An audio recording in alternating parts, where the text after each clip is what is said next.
அனைவருக்கும் காலை வணக்கம். இந்த காணொளியில் வடிவமைப்பை கொண்டு கோயில்கள் எப்படி உருவாக்கப்பட்டன, அதனுடைய சயின்ஸு, அந்த உருவமைப்பை கொண்டு கோயில் எப்படி விக்கிரகங்களை அமைத்தனர், கோயில் வடிவமைப்பு, இதெல்லாம் கொஞ்சம் பார்க்கலாம், இன்னும் விரிவாக பார்க்கலாம். சிவன், விஷ்ணு இவர்கள் பெருந்தேவில் வணிகப்பட்டு அவர்கள் உருவ வழிபாட்டில் வழங்குவது காமனாக இருந்தாலும் அதன் கட்டிடக்கலை அந்த இடங்களில் வாழ்ந்த மக்களின் கலைநயத்தை வெளிப்படுத்தும் வண்ணம் சிறிது வேறுபாடுகளை கொண்டுள்ளது. ஆனால் அடிப்படையில் அவை சாஸ்திர நூல்களில் கூறப்பட்டுள்ள ஆகம விதிகளை பின்பற்றியே கட்டப்பட்டுள்ளன. இங்கு இந்தியா முழுவதும் இந்த நாகர, திராவிட, வேசர வடிவமைப்பு கொண்ட ஆலயங்கள் அமைத்துள்ளனர். அவர்கள் அனைவரும் சனா தர்மத்தை பின்பற்றியுள்ளார்கள் என்பது அவர்கள் உபயோகிக்கும் ஆகம விதிகள் ஒரு காமனாக உள்ளதை கொண்டு அறிய முடிகிறது. இதையெல்லாம் ஒருங்கிணைத்து மரபுவழி கட்டளை தற்பொழுது உருவாகியுள்ளது. இவ்வாறு உருவாகி கட்டிடக்கலை ஒன்றுக்கு ஒன்று அந்த மன்னர்கள், இடம், கிடைக்கும் பொருள் இதை பொறுத்து வேறியாகுது. உதாரணமாக நம்முடைய தஞ்சை கோயிலை திராவிட கோயில் என்று சொன்னாலும் அதன் கருவறையின் மேல் மிக உயரம் கொண்ட விமானங்கள் அமைத்துள்ளார்கள். இது மாதிரி திராவிட கோயில் கருவறையில் உயர்ந்த விமானம் கொண்டு அமைக்க மாட்டார்கள், 2 அல்லது 3 தான் அமைப்பார்கள். இங்கு இவ்வளோ உயரமான விமானம் அமைப்பது வேசாரத்திலேயோ அல்லது நாகர வடிவமைப்பை கொண்டிருக்கிறது. ஆனால் நம்ம தஞ்சை பெரிய கோயில் விமானம் நாகர வடிவமைப்பை ஒத்து உயரமான விமானம் கருவறை மேல் அமைத்துள்ளனர். எனவே இந்த கோயில் காண்பதற்கு திராவிட வடிவமைப்பு கோயில் போன்று தோன்றினாலும் இது நாகர வடிவமைப்பை தன்னுள் கொண்டுள்ளது. இத்தகைய கோயில்கள் உருவ வழிபாடு மேற்கொள்வது பிரிட்டிஷ்கார் கூற்றுப்படி மூட நம்பிக்கை. அதற்காக அவர்கள் வேதத்தில் கூறியுள்ள பிரம்மன் பகுதியை மட்டும் கையில் எடுத்து உருவ வழிபாடு மூடத்தனம் என்றனர். ஆனால் ரிக்வேதத்தில் தெய்வ வடிவங்களை பற்றிய தெளிவான குறிப்புகள் உள்ளதாக இந்து கோயில் என்ற புத்தகத்தில் சுவாமி அரசானந்தர் சொல்கிறாள். அதே போன்று அதர்வ வேதத்திலும் கோயிலை பற்றிய குறிப்புகள் நிறைய உள்ளன. நம்முடைய வேதத்திலும் உபநிஷத்திலும் சகுன பிரம்ம பற்றி நிறைய குறிப்புகள் உள்ளன. சகுன பிரம்மம் என்பது ஒரு வழிபாடு தான். இவ்வாறு இருக்க வேதத்தின் ஒரு பகுதியை மட்டும் எடுத்து மற்றவை மூடத்தனம் என்று பிரிட்டிஷார் கூறியது அவர்களின் அறியாமையை காண்பிக்கிறது. அவர்கள் அறியாமையை நம்மையில் திணித்து நம்மளையும் அறியாமைக்கு உட்படுத்தி நம்மளுடைய மதத்தின் தாத்பரியத்தை, ஆழ்ந்த தத்துவங்களை நாம் உணராமல் இருப்பது நம்முடைய துரதிர்ஷ்டம். இது வேறு என்ன சொல்கிறது? எனவே உருவ வழிபாட்டு முறையை கொண்டு இந்து கோயில்களை 6 விதமாக பிரிக்கலாம். அந்த உருவம் கோயிலில் உள்ள கருவறையில் உள்ள இறைவன் உருவத்தை பொறுத்து 1 சிவன், 2 சக்தி, 3 விஷ்ணு, 4 விநாயகர். விநாயகர் காணப்பதின்னு சொல்லுவாங்க, முருகனுக்கு கௌமரன் சொல்லுவாங்க, சூரியன் சோமாரம். அப்படி 6 விதமான சமயங்கள் உருவாகின. இவ்வாறு வைக்கப்பட்ட உருவங்களை நின்ற நிலை, அமர்ந்த நிலை, படுத்த நிலை என 3 வகைப்படுத்து. நின்ற நிலைனா ஸ்தானகம், அமர்ந்த நிலைனாக ஆசன நிலை, படுத்த நிலைனா சவலம் அப்படின்ற மாதிரி சயனம் அப்படின்ற 3 விதம் சொன்னாங்க. இது மாதிரி அதனுடைய போச்சரை பொருத்தி 3 விதம் சொன்னவங்க. அகைன் அது நிற்கும் அமைப்பு கொண்டு, மூர்த்தி இயங்கும் வித அமைப்பு கொண்டு அதை சலம், அசலம், சலாசலம் என்று 3 விதமாக மேலும் பிரிக்கிறாங்க. இங்கு சலம் என்றால் அசையக்கூடியது, இது உற்சவமூர்த்தியாக பயன்படுத்துவது. 2வது அசலம். அசலம் என்றால் அசைவற்ற நிலையாக ஒரு இடத்தில் இருப்பது. இதை இந்த விக்கிரகங்களை கருவறையில் வைத்தார்கள். சலாசலம், இங்கு மூல விக்கிரமே உற்சவமூர்த்தியாக வலம் வருவார். அதாவது இவர் சலமாக இருப்பார், அசலமாக 2 விதத்தில் இருப்பார். அதான் சலாசலம் என்று சொல்கிறார்கள். பூரி ஜெகநாதர் கோயில் மூர்த்திகள் இந்த வகையை சார்ந்தது. இந்த விக்கிரகங்களை எல்லாம் கைவிரலில் காட்டும் சில குறியீடுகள், முத்திரைகள் மற்றும் திருவுருவரின் கால்களும் பாதங்களும் எந்தெந்த ஆசனத்தை காட்டுகின்றன என்பதை பொறுத்து அந்த விக்கிரகத்தின் தன்மைகளை சுலோகங்கள் பூஜையில் உச்சரிக்க வண்ணம் அந்த கடவுளை வணங்கும் போது அந்த சுலோகங்களை உச்சரித்தனர். மேலும் இந்த திருமேனிக்கு அணிவிக்கும் ஆடை ஆபரணங்கள் மற்றும் அலங்காரங்கள் அந்த திருவுருவின் பல தன்மைகளை நமக்கு காட்டும் விதமாக விசுவலேஷன் இம்ப்ரூவ் பண்ணுறதாக பூஜைகளை வைத்துள்ளார்கள். இத்தகைய வழிமுறைகள் எல்லாம் நம்முடைய உணர்வை நன்றாக வளம் பெறச் செய்ய உருவமைக்கப்பட்டுள்ளது. இத்தகைய திருமேனிகளை வடிவமைக்க தாளம் மற்றும் தாளமனம் என்ற 2 அளவுகளை கொண்டு இந்த திருமேனின் உருவத்தை கலைநயத்துடன் நமது மக்கள் வடிவமைத்தனர். இதற்கு அவர்கள் சிற்பசாஸ்திர உள்ள ப்ரொசீஜரை அடிப்படையாக கொண்டு வடிவமைத்தனர். இதற்காக அவர்கள் வாஸ்து முறையை கையாண்டனர். இவ்வாறு ஒரு கோயில் உருவாக பல விஷயங்கள் இருக்கிறது. இத்தகைய கோயில் கட்டுவதற்கு அதற்குரிய ப்ராப்பர் எனர்ஜெட்டிக் பிளேஸை பார்க்கணும். அந்த பிளேஸுக்கு வாஸ்து பார்க்கணும்.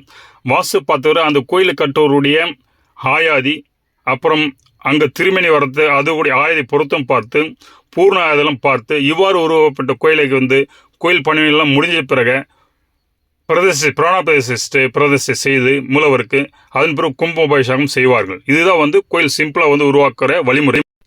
இவ்வாறு ஒரு கோயில் உருவாக ஒரு எஜமானார், அதாவது கோயிலை கட்டுபவர், அந்த எஜமானார் ஓர் ஆச்சாரியின் வழிநடத்தல் படி கோயிலை கட்ட வேண்டும். இதற்காக ஆச்சாரியர் ஒரு சபதியை தேர்ந்தெடுப்பார். அந்த சபதி கோயிலின் எல்லா கட்டுமான பணிகளையும் அவரின் கீழ் இயங்கும் பல லேபர்ஸை கொண்டு கட்டுவார். இவர்கள் வந்து சூத்திர கிரகாகின், அதாவது வரைபட நிபுணர், சிவிலியனர் என்று சொல்லலாம். அது மட்டுமல்ல தற்சகர், சிற்பி, வர்த்தகின் என்ற கொத்தனார் இவர்களை கொண்டு இந்த சிற்பி இந்த ஃபுல் ஆலய வேலைகளையும் செய்வார். பல வேலைப்பாடுகளை கொண்டு கோயிலை கட்டுமான பணிகளை செய்து முடித்து கோயிலின் கும்பாபிஷேகம் செய்து பொதுமக்கள் வழிபாட்டுக்கு விடுவார்கள். இங்கு ஒரு கோயிலை கட்டும் பொழுது ஏராளமான வேலைவாய்ப்புகள் உருவாகின.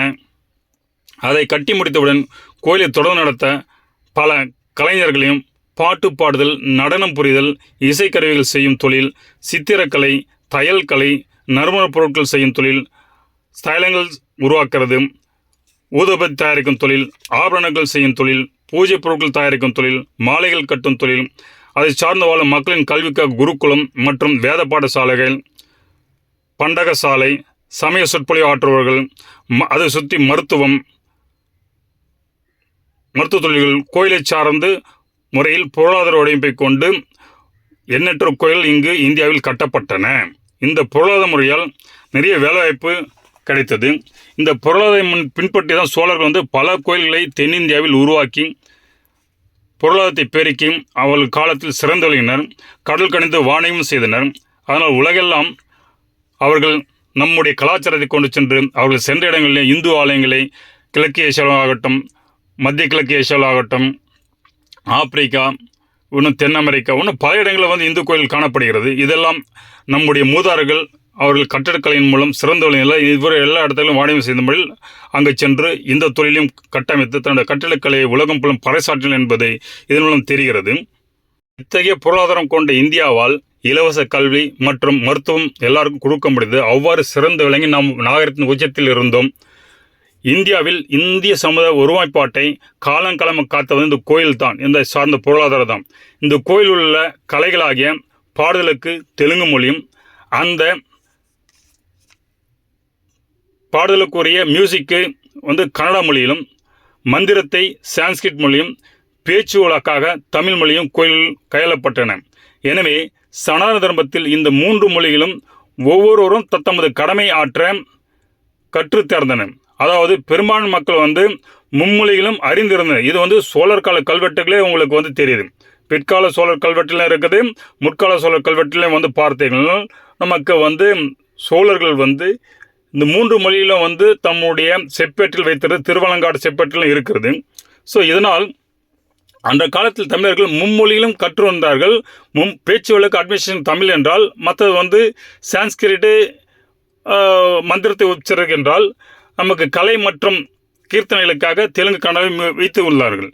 இதனால் செந்தமிழ் பேசுவது நம்முடைய பிராணசக்தியை அவ்வளோ விரயம் செய்யாது. இதனுடைய சயின்ஸ் என்னன்னாக்கா, செந்தமிழ் பேசுகிறது வந்து நம்முடைய எனர்ஜி, பிராண எனர்ஜி விரயமாக்காது.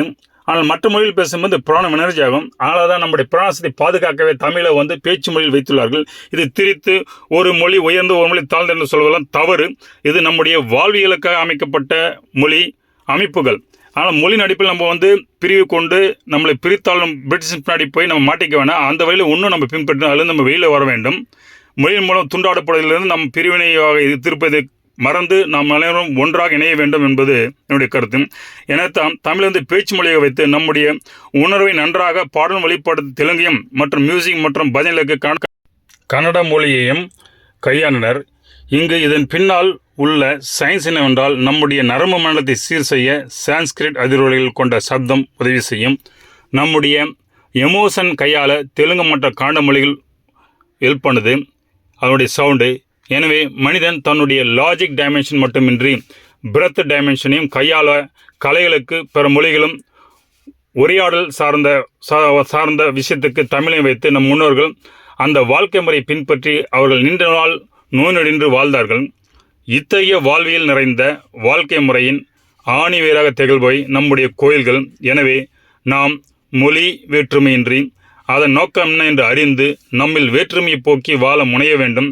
எப்பொழுதோ பிரிட்டிஷ் உருவாக்கிய கன்னிங் ஸ்ட்ராட்டஜியாக மொழி வேறுபாட்டை நாம் துறந்து அனைவரும் ஆலயத்தில் ஒன்றிணைந்து செயல்பட வேண்டும்.